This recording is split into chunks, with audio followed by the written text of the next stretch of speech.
আমার দেবাগ্নির সহ্য ক্ষমতা অনেক, একটুতে কিন্তু ও ঘাবড়ে যায় না। আর মেয়েটা সবসময় হাসি খুশি থাকে। কিন্তু দেখো, কালকে রাত থেকে ধুম জ্বর। আজ 12 দিন হয়ে গেল ওর হারপিক্স হয়েছে।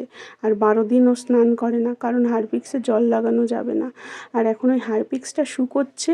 আর কি বলবো, তোমাদের তো সব কিছু দেখানো যায় না, প্রায় মাংসপিণ্ড খসে আসার মতন করে চামড়া মাংস খসে খসে পড়ে যাচ্ছে। আর কাল ওই রাত থেকে ধুম জ্বর, মেয়েকে রাখা যাচ্ছে না, প্রচণ্ড যন্ত্রণা হচ্ছে, তার সাথে চুল করছে। কী করে যে আমাদের দিন কাটছে সেটা আমরাই জানি। শুধু ভগবানকে একটা কথাই বলবো, ভগবান বিপদ যখন দিয়েছো সহ্য করার ক্ষমতা দিও, যেন সহ্য করে খাঁটি মানুষ তৈরি হতে পারি।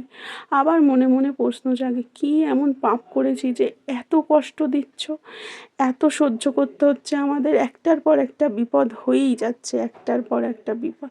কিছুতেই যেন আমরা বিপদ থেকে উঠতে পারছি না। মেয়েটাকে একটু সামলে ছোটো মেয়েটার জল রোদে গরম হতে দিয়ে দিলাম, একটু দুব্বো আর ধান দিয়ে।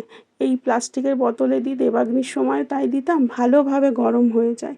এবার গিয়ে বড়টাকে খাওয়াবো। তার আগে না পেটে ভীষণ ব্যথা করছে, জানো তো। আজ 23 দিন হয়ে গেল আমার ছোটো মেয়ের বয়স। সেলাইতে সেরকম ব্যথা নেই, কিন্তু পেটে বীভৎস ব্যথা। ইনফেকশান হয়েছে বলছে, ইউরিন ইনফেকশান। তারপরে দেখেছো আমার পেটটা কতটা ফোলা।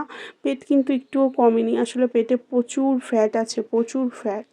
আর পেটটা না নিচে পুরো ঝুলে গেছে পেন্ডুলামের মতন, আমার সেলাইটা দেখাই যায় না। ওই জায়গাটা শুকোবো কী করে? হাওয়া লাগলে তবে তো শুকোবে বলো। একটার পর একটা টেনশান।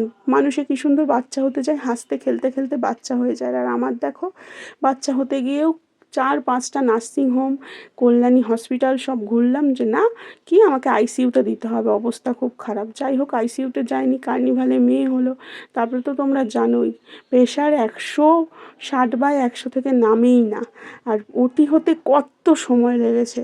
নিজেও টেনশান করছিলাম যে আমার দুটো সন্তানকে রেখে আমি কি করে চলে যাব বলো, কে দেখবে ওদের? মা ছাড়া কেউ দেখে না, তাছাড়া ওর বাবাও তো কি করে পারবে দুটো বাচ্চা নিয়ে। এই টেনশানটা আমার মধ্যে হচ্ছিল, জানো।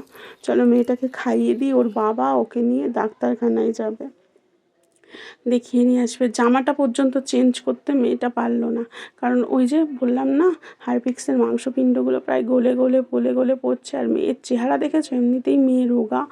8 বছরের মেয়ে, মাত্র 16 কিলো ওজন, তারপরে স্নান করে না। পরিস্থিতি বুঝতে পারছো, আর খাওয়া দাওয়া তো সেরকমই। ওর ঠাম্মি এদিকে ছোটোটাকে কোলে নিয়ে বসেছে, কারণ ওদিকে কারেন্ট চলে গেছে। এই এক কারেন্টের সমস্যা, সকালে গেছে চলে যাচ্ছে, আর ঘেমে নিয়ে একাকার হচ্ছে। ওদিকে পটল পোস্ত করছি, আর কোনো রকমে ওই যে ওর বাবা সাইটিং মাছ নিল, সেটা করছি। রবিবারে কোনো মাংসও না, ভালো মাছও নেওয়া হয়নি। মনে শান্তি না থাকলে কোনো বিষয়ে শান্তি আসে? খেয়ে শান্তি হয়? আর পিসি ওদিকে কাজ করছে বলে আমি রান্নাটা দিকে করছি। একটা সংসারে অনেক কাজ গো, কাজের লোক দিয়ে সব হয় না, সেও তো মানুষ।